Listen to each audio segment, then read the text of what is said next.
پاکستان میں دہشت گردی اور دہشت گردوں کو قوم کے جن معاملات سے سب سے زیادہ چڑھ رہی تھی وہ تعلیم تھی۔ جہاں بھی دہشت گردوں کی پہنچ رہی وہاں کے تعلیمی اداروں اور تعلیمی سرگرمیاں طالبان نے اپنے نشانے پر سب سے پہلے رکھی۔ اسکولوں کو بموں سے اڑا دیا گیا، لڑکیوں کی تعلیم کے خلاف ایک دھونس و دھمکی پر مبنی فضا قائم کی گئی۔ جس نے بھی اس جبر سے انکار کیا اسے مارنے کی ہر ممکن کوشش کی گئی۔ اب ملالہ کا اور کیا قصور تھا کہ وہ پڑھنا چاہتی تھی اور اپنے علاقے کے اسکولوں میں طلباء کو پڑھتا دیکھنا چاہتی تھی۔ بس اسی قصور کی بنا پر اس کو موت کے دہانے پر پہنچا دیا گیا اور سمجھا گیا کہ اب بس کام ہو گیا۔ لیکن عقل سے پیدل ان ظالموں کو کیا معلوم تھا کہ علم کی شمع سے پھوٹتی جس کرن کو وہ اندھیرے کے غلاف میں لپیٹنے آئے تھے وہ دنیا کے بہترین تعلیمی ادارے سے جلا پا کر یوں چمک رہی ہے کہ دنیا اس کی معترف ہے، جبکہ جبر کرنے والے کن اندھیروں میں فنا ہوئے ہیں کسی کو نہیں معلوم۔ اب ایسی ہی ایک اور مثال بننے جا رہی ہے۔ یہ مثال بھی طالبان کی علم دشمنی اور تعلیم بیزاری کی تعفن زدہ خواہش کی مزاحمت سے پیدا ہوئی ہے۔ یہ احمد نواز کی مثال ہے۔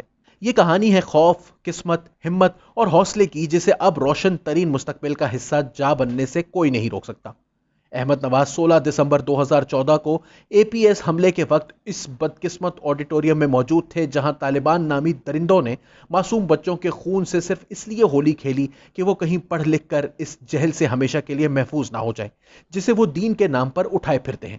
احمد نواز بتاتے ہیں کہ وہ اپنے بھائی کے ساتھ ہی بیٹھے تھے جب اچانک اللہ اکبر کا نعرہ لگا اور آڈیٹوریم کا دروازہ اڑا دیا گیا۔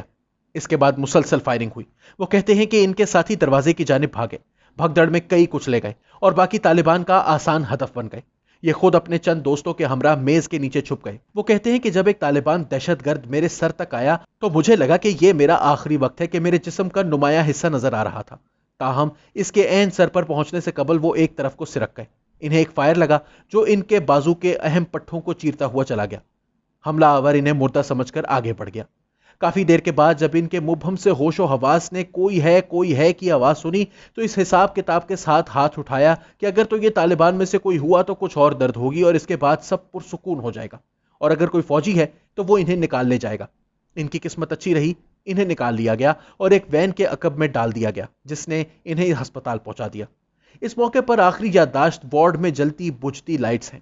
احمد کو ابتدائی طبی امداد دیے جانے کے بعد انہیں برطانیہ شفٹ کیا گیا، جو کہ ایک ڈاکٹر کے مہم چلانے کے بعد ہوا جس کا موقف تھا کہ اگر احمد کو برطانیہ کے اسپتال میں نہ پہنچایا گیا تو وہ اپنا بازو ہمیشہ کے لیے کھو سکتا ہے۔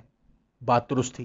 آج احمد اس سانحے کے داغ لیے اپنے بازو کم ہی کسی کو دکھاتا ہے جو کہ ایک دھاتی سٹینڈ کا سہارا لیے اس کے جسم سے منسلک ہے۔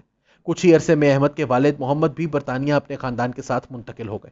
احمد اس بیچ کے عرصے کے بارے میں بتاتے ہیں کہ وہ ایک بہت ہی سخت وقت تھا۔ انہیں اتنا خوف آتا تھا کہ ان کی حالت غیر ہو جاتی، وہ سو نہیں سکتے تھے، ان کا سانس اکھڑنے لگتا۔ ان کی والدہ کہتی ہے کہ احمد نیند میں چلانے لگتا کہ مجھے طالبان گولی مارنے لگے ہیں۔ یہ ایک مشکل وقت تھا۔ وہ بتاتے ہیں کہ مستقل تھراپی نے ان کی حالت کچھ تو بہتر کی، لیکن اصل بہتری اس اندوہناک واقعے کے بارے میں عوامی طور پر بات کر کے ہوئی، اور بتدریج اب اس سب میں بہتری ہے۔ وہ سب حملے میں شہید ہونے والے اپنے بھائی حارث کو بہت یاد کرتے ہیں۔ ان کی والدہ کہتی ہیں کہ یوں لگتا ہے کہ ابھی وہ میرے پاس ہے، میں کئی بار انجانے میں اس کو آواز دے دیتی ہوں۔ برمنگھم کے مضافات میں احمد اپنے خاندان کے ساتھ رہائش پذیر ہیں۔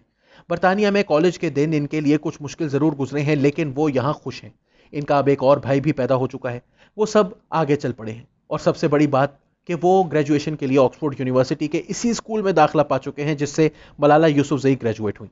احمد فلسفہ اور علم الادیان کی تعلیم حاصل کرنے کا ارادہ رکھتے ہیں۔ ان کی والدہ اس موقع پر بہت خوش ہیں۔ وہ کہتی ہیں کہ ہمارے یہاں تو ایسے تعلیمی ادارے خواب ہی ہیں، ہمارے علاقے میں سب آکسفورڈ کو جانتے ہیں کیونکہ ہر کتاب پر اس کا نام درج ہوتا ہے۔ اب میرا بیٹا ادھر جائے گا، یہ خواب سا ہی تو ہے۔ احمد کہتے ہیں کہ ہم برطانیہ کے قرضدار ہیں، اس ملک نے انہیں بہت کچھ دیا ہے، صحت سے لے کر تعلیمی مواقع تک۔ وہ اپنا رول ماڈل عبدالستار ایدھی کو بتاتے ہیں اور تعلیم کے بعد فلاحی کاموں کے لیے یو این یا پھر اپنی این جی او بنانا چاہتے ہیں۔ گویا جہل و جبر کے بتوں نے حق کے تعلیم کو ایک بار پھر مسخ کرنا چاہا، لیکن قدرت کی منشا بھی یہی رہی کہ علم کے طالب کو اس کا حق ملا اور بہترین انداز میں ملا۔